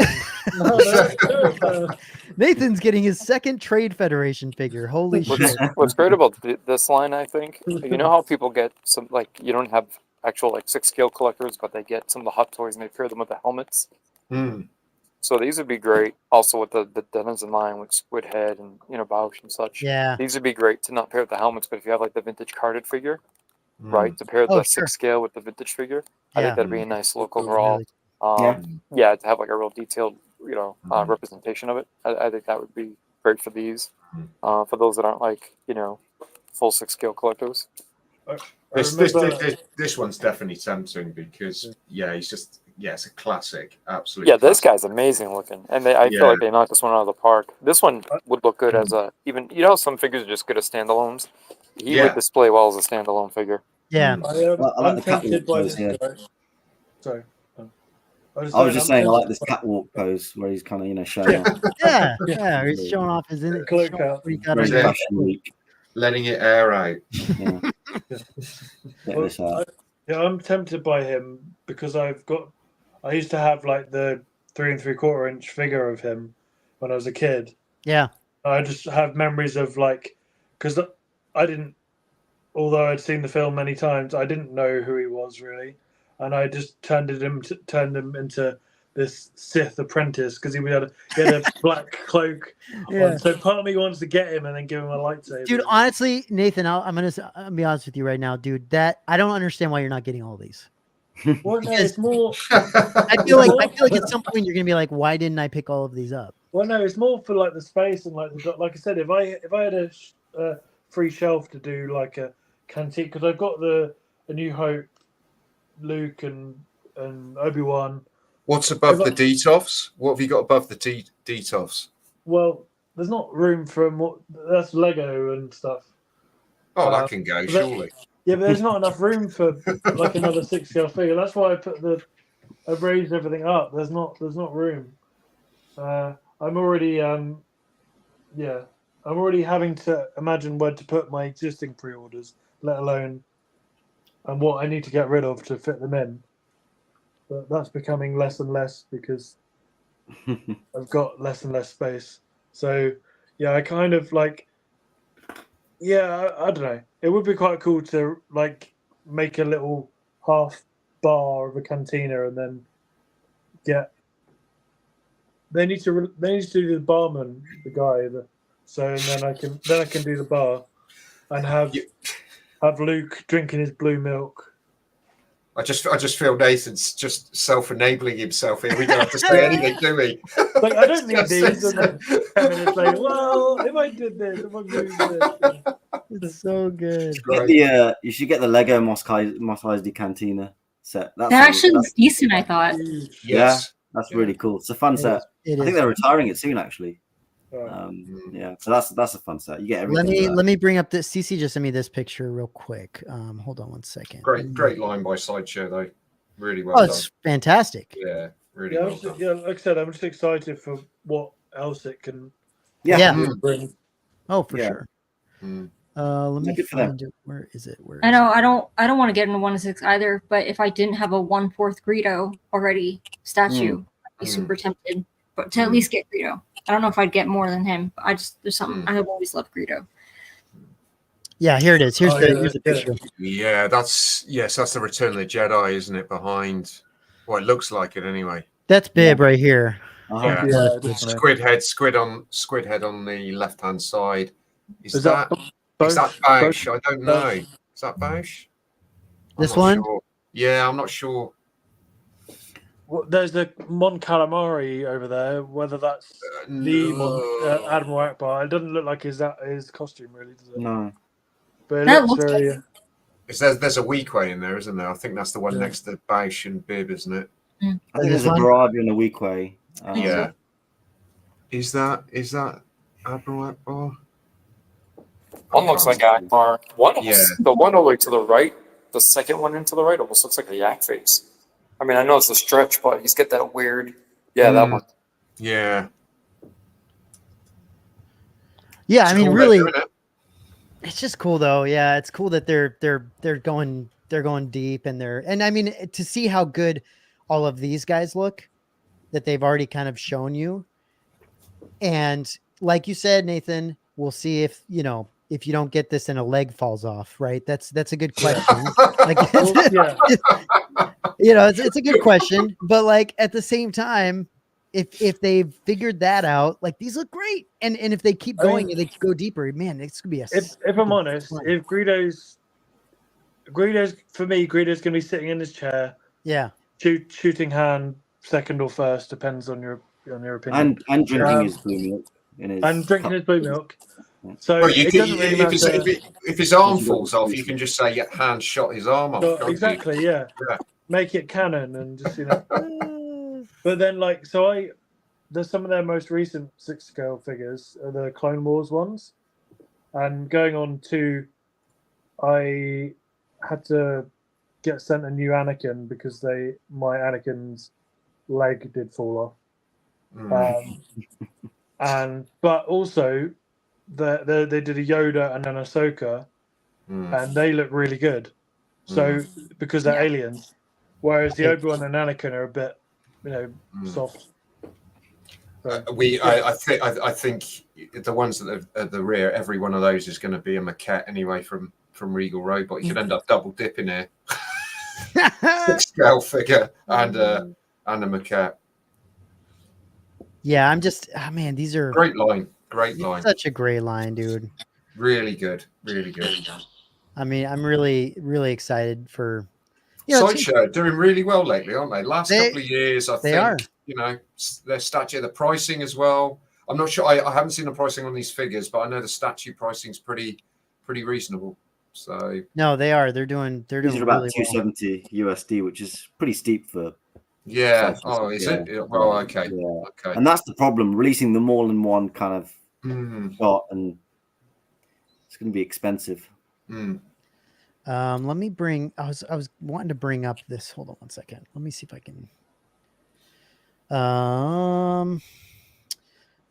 1 second. There's another. I wanted to talk real quick because another thing that came out this week was. Let me see. Let me get this up real quick. Share screen. Okay. Oh yeah. Nice. Obviously, this guy came up. I don't know if this is the best place to freaking share this, but whatever. I mean, this is it's cool. Pretty cool, man. Yep. Pretty cool. I mean, I'm not collecting, like doing a lot of collecting Legos really anymore or anything, but it looks really good. Yeah, I was watching a video of it where obviously some of these YouTubers get early access and they build it and they're showing all the play features. It's a fun. It looks like another fun set. A bit, reminded me a little bit of the Cantina with lots of options for displayability, playability, whatever you want to do, right? I mean, what was really interesting, and this was picked up by a few people, I guess, was the fact that this is probably the first time since Disney have taken the Star Wars license that they've got a slave Leia figure. Oh, do they? Yeah, there's a slave Leia. They put shorts on her though, haven't they? Oh, they did put shorts on her. Yeah. Well, you can't be having her hoo-ha sticking out on a Lego figure. It's kind of awkward. But that was kind of interesting, Yeah.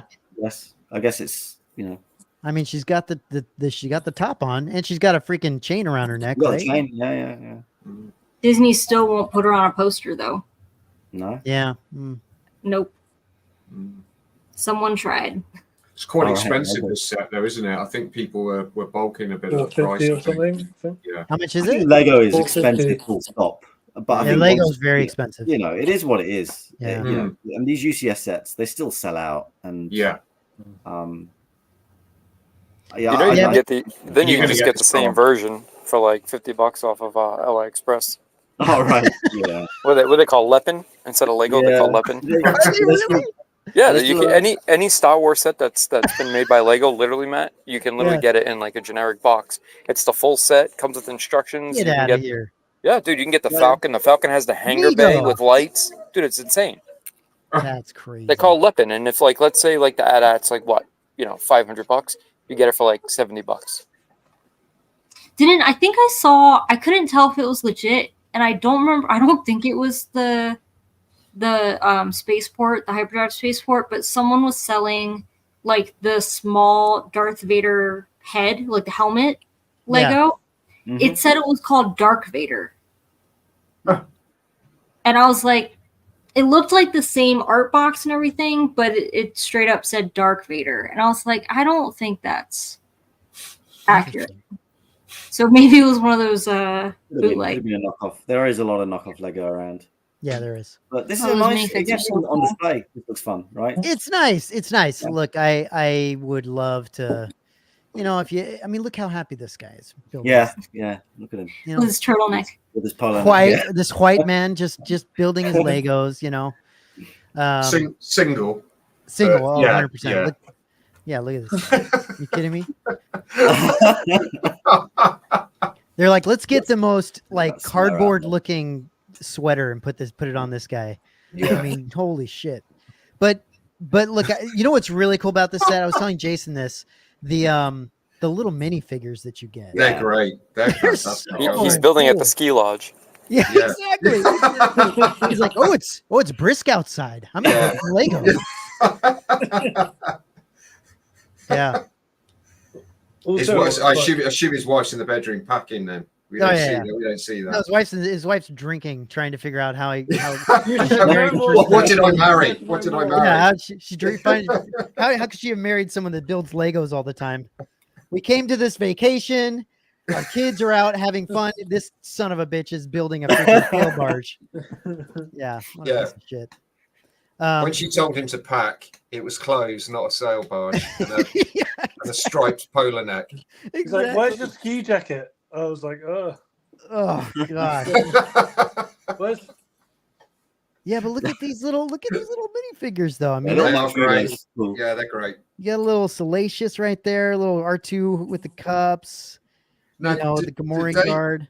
They released this barge already, haven't they? Like years ago. I think it's out for pre-order. I think some YouTube reviewers have got it.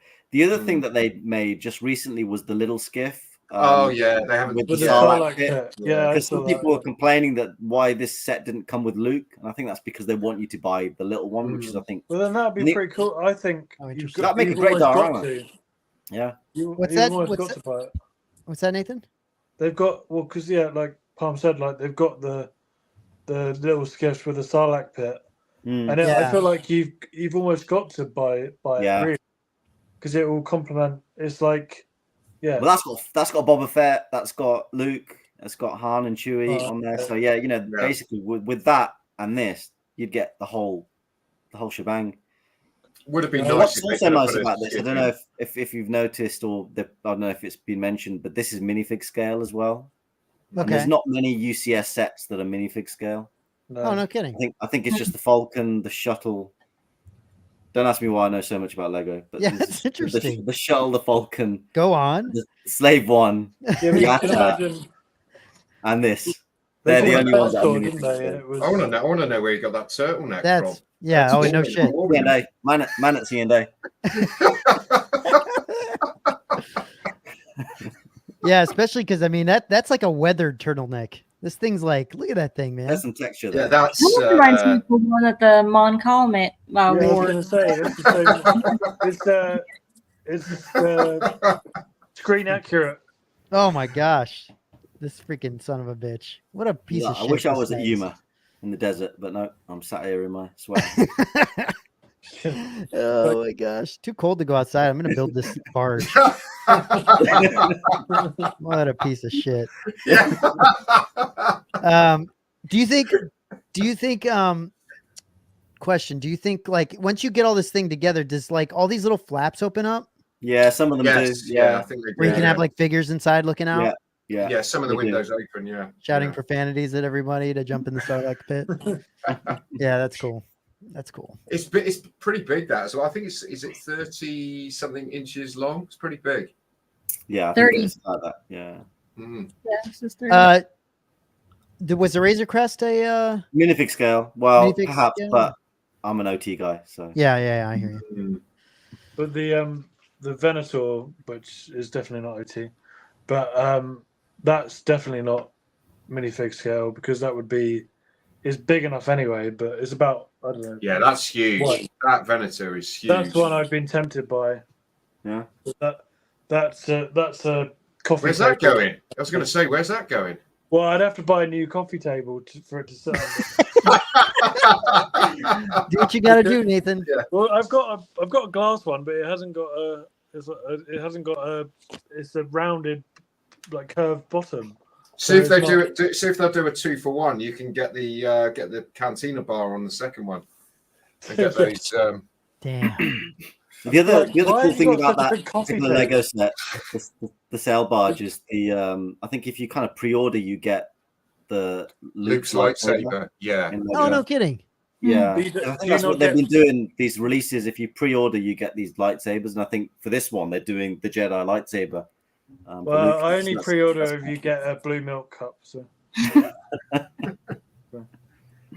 Yeah, that's cool. I mean, it is cool that they've got like, let me see here real quick. Let me see if I can find this because they've got what's actually pretty cool about this set is some of the interior shots. It's like a play. It's like a play set, isn't They've it? got a little kitchen, and they've got a little hideout area. Yeah. Let me. Yeah, here it is.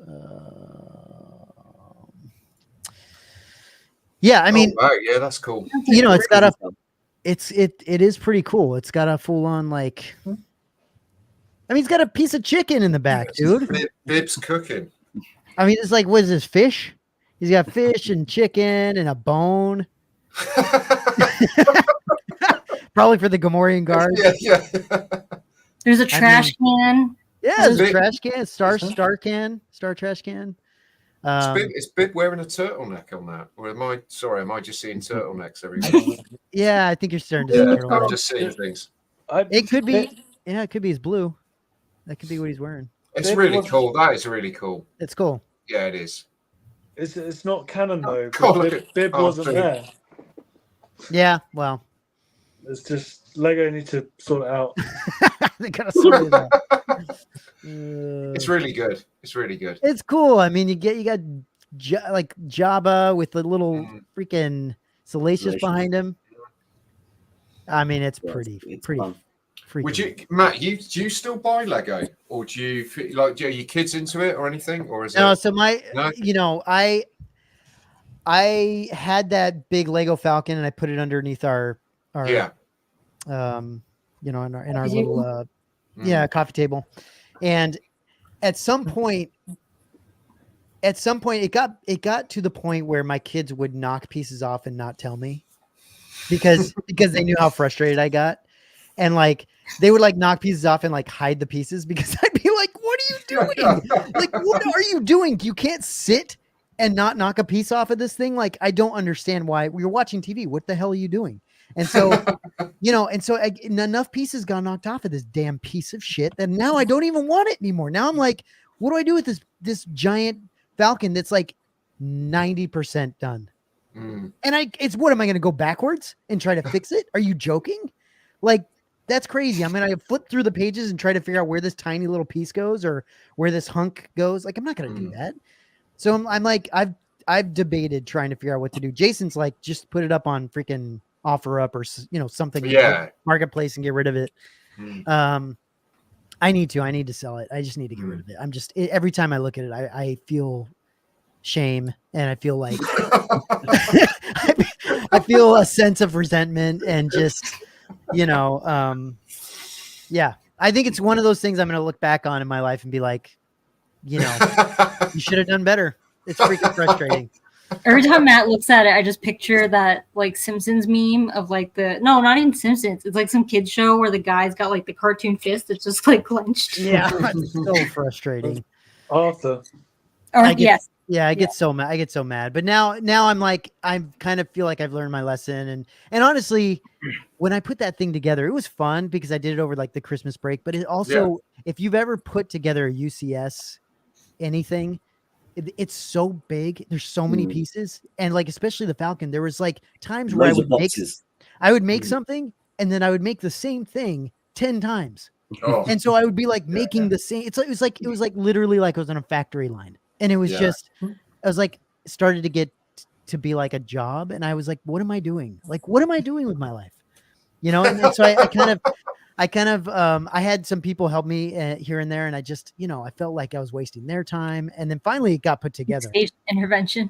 And now my kids are knocking pieces off the damn thing. It's freaking, it's just frustrating. Didn't Jamie find them like hidden on a shelf the other day when she was cleaning? Yes, like she was cleaning our garage like shelves, and she brought in a whole handful of like pieces, and I'm like, what the hell? Where the hell did this come from? Like, where are they getting shoved away? Like, I wouldn't be surprised if there was pieces that just got straight up thrown in the trash, just because people were like, let's not show Dad because he's gonna have a mental breakdown. You know, it's just really frustrating. And so finally, I put the pieces up there. I put the Falcon up there. It still looks good, and then the minifigs are cool. That thing can go to hell. I just can't handle it anymore. And I don't want to have that same, like, I don't want my blood pressure to shoot through the roof when I'm dealing with this thing, So you got to have a good place to put these things. Yeah, I've got mine here. My UCS Falcon's here, and I'm in this similar position. It looks out of place now. Yeah, I know. That's like you. I spent a ton of time building it. Yep. I built it over COVID when I was actually in quarantine. Yep. In a bedroom for 4 days. So I enjoyed it, but now I'm like, what the heck am I going to do with it? I know. It kind of just doesn't fit anymore. It's cool. They're really the problem is they're so tempting, right? Even the AT-AT and the did they come out with the what's the other ones they came out with? They got the land speed. They got they've done some really good They're sets. all super tempting to pick up. Absolutely, yeah. Every time I go, like we have a Lego store. Every time I go into the Lego store, I look at the Star Wars stuff, and I'm like, "Suck!" Yeah. Like this is like I really would love. Honestly, if I was extremely wealthy and I had the space, I would build like a Lego like world because it's so cool. Like it'd be so fun to have all these like the Harry Potter sets they have are amazing. I want to get the Rivendell, the Lord of the Rings. Yeah, sure. The Lord of the Rings stuff. They got so many cool sets that they have. I would love it. I'd love to build a bunch of them, but they've literally got a license for every IP, haven't they? Oh, they got so many licenses. Yeah, it's crazy. Yeah, I mean, you can even build like F1 cars and shit. Like it's They actually just announced like this new collaboration with F1 where they're gonna do pretty much all the F1. Yeah. I mean, good for them. Yeah. Oh yeah. I mean, because there was a point where Lego was going to go out of business, and I'm pretty sure it was the Star Wars license that saved them. Probably. I mean, honestly, the and like you said, the only thing is that it's expensive as hell. Yeah. Yeah. Can you imagine those who are just Lego collectors and do collect all of them? Man. Not to mention some of these people that just got Lego rooms. Yeah. The YouTubers, the influencers on YouTube, they've just got these like huge rooms and it's just stacked full of sets. Freaking awesome. I would love that, man. Just to be able to freaking walk down and just build a new set and put it somewhere. I don't know. It would be tough though, because with us, like how do you put a Lord of the Rings set next to a Harry Potter set? Like how does that work in your brain? Like you have to have like areas. You've got to make space somewhere, Matt. You got to have areas. You got to have like some sort of something that separates them. I had my Star Wars bit here, and now I've got Lord of the Rings, Indiana Jones. Well, no one should have that kind of stuff. Nathan, you have a problem. And then Harry Potter's going to be there. We need to talk. We'll talk after the show, Nathan. You don't help. No. You're not wrong. Still trying. If anyone wants an NYC Padme, message me. Nobody wants that, Nathan. That's the problem. I think the market just for statues or bigger purchases right now is just really awful. Yeah. Selling anything is selling even body parts is selling anything. Struggling. Oh my gosh, it's a nightmare selling anything at the moment. Yeah. Jason was mentioning we should look at the Regal Robot Indiana Jones thing that they just came out. But it's not on their website. I don't see it. The dagger. Yeah, that's cool. Are you sure it's not on the blog? I don't know. I thought it should be by today. Let me see. I'm tempted. Are you? The place looks a little too like classy for my place, though. That's how I feel about it. Here, I'll send you the link. Okay, yeah, send it over. Because I do love Indiana Jones stuff, but I think kind of like the Star Wars stuff they do. I just can't collect everything, so I have to be kind of selective. It is resin, it's not metal, but like it's like $3 something. The prop was resin as well. That's not too bad. I think. Oh, was it? I thought they were metal for some reason. No, okay. I'm pretty sure the prop was resin as well. It looks. Is it a signature edition, CC? It's not Phil, is it? It doesn't have a plaque. It'll be a timed edition. I'm not sure if it's a signature, but it's definitely a timed edition. It's timed, so I don't think Mhm. anyone. Well, I don't even know if they said who made it. Like, I don't know who would sign the plaque, but it comes up. They mentioned it comes up in the movie multiple different times. Yeah. But I think that Yeah. looks sick on the Yeah, on it's that cool. piece. Yeah, that's cool. It looks kind of medieval, doesn't it? Yeah. And they'll sell it for I think a week. So they'll have like a 1 week The period. stand is where the you stand is order really it. nice too. Yes. That's Very very nice. I'll tell you what I do like. He hasn't. I don't think he's announced. Is he the staff, Belloc staff? Yep. Yeah, that looks fantastic. And that one, at least I think That is a signature. That is a signature edition, I think. Yeah, and they're doing 2 different versions where you could. I think it's like you can get the whole staff, or you can get just that top ornate. Oh yeah. That's fantastic. That's great. Are you going to get that, CC? No, she froze. I think she froze a little bit. Yeah. Poor Shock. Stacey. She just Shock. got her hand up. Yeah, she's in shock. Nathan, you haven't gotten any Regal Robot stuff, right? Indiana Jones wise? No, I mean, Not yet. I didn't really. Not yet.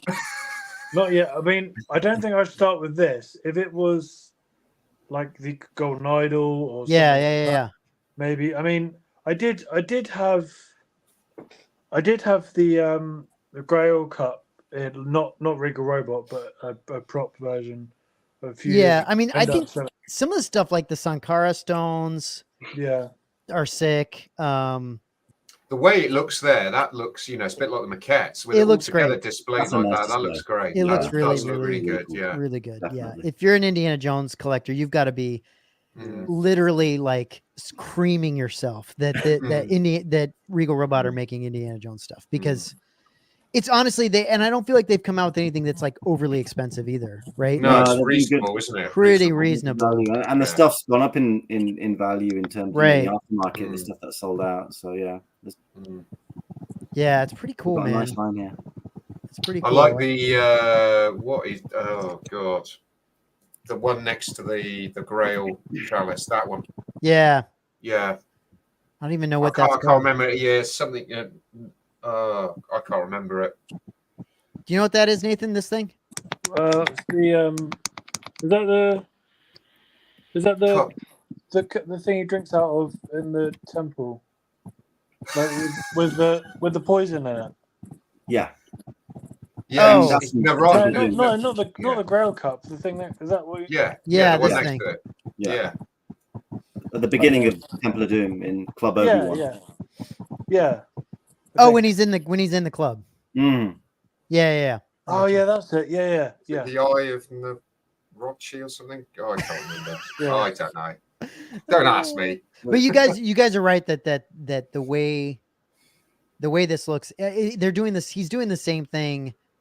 Yeah. With this that he's doing with Star Wars with the concept series, where you just feel like you're getting the archive in your Absolutely. Yeah. in your situation. So it's really cool. Nice variety as well.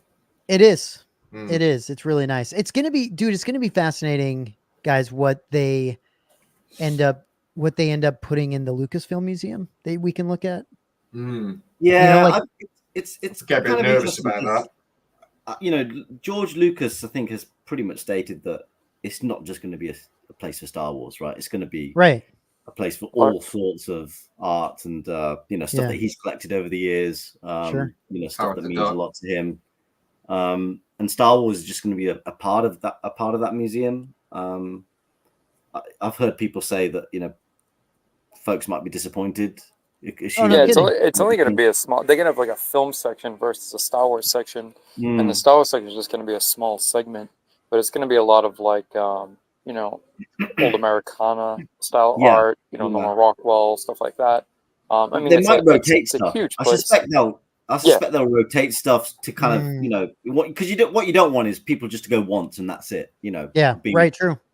So they'll probably rotate stuff, particularly in the Star Wars section. At least that's what I think, which will attract people in again and again. Maybe they'll have like a season of showcasing pieces from a particular movie. Certain I'm not things. quite sure, but that's true. But for me, it'd be like I'll go once, or twice in a particular visit, and It would be nice to see as much as possible, but who knows? Yeah, for sure. For sure. Yeah, I mean that's what we had to talk through, guys. Cool. A good show, great show. I appreciate you guys getting on, taking your time to be with us. Everyone in the chat as well. Obviously, like everybody knows, we're kind of building back up and getting things going again. So I appreciate anybody that's subscribed and liked and whatever the else bullshit you have to do to exactly Nathan plugging the t-shirts. exactly that you can't get. No, it's fine. It's you know, there's a lot of we're just trying to build things back up and keep things moving. And yeah, we appreciate any help that we can get from anybody. So, and we're, obviously you guys, thank you guys for getting on and really do appreciate your time. So, That's been great. Yeah, otherwise, I think that's it for now. We're going to come out with some more spotlights next week. I think we're going to probably keep trying to keep them regular as much as possible, which is nice. And then we'll keep doing these and try to see what more we can offer. So anyway, cool. All good. Yeah. Yep, sounds good. All right. Thanks, guys. Appreciate you. We'll see you next time. See you, everyone. Bye.